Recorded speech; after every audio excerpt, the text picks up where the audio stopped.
અને અત્યાર સુધી આપણા પ્રભુ શ્રી રામ એ સામાન્ય તંબુમાં રહેતા હતા, પણ કંઈક ભારત વર્ષનો એવો પુણ્યનો સૂર્યોદય થયો, એવો સોનાનો સૂરજ વીગો કે આજ પ્રભુ શ્રી રામ 1500 કરોડના મંદિરની અંદર બિરાજમાન થયા છે.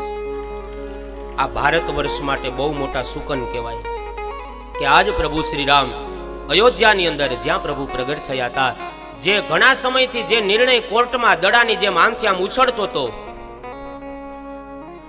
એ સમાધાન થયું અને આજ પ્રભુ શ્રી રામ નિજ મંદિરમાં બિરાજમાન થયા છે. શિખરબદ્ધ મંદિર બન્યું છે.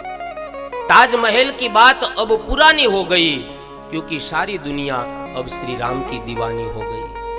आखा विश्वની અંદર જય શ્રી રામના નારા ગુંજતા થયા છે. આપણા ભારત વર્ષ માટે ચડતા દિવસના એંધાણ છે. આપણા ભારત વર્ષ માટે આ સુકનવંતા દિવસો છે કે આપણી હયાતીમાં આપણે આપણી આંખે પ્રભુ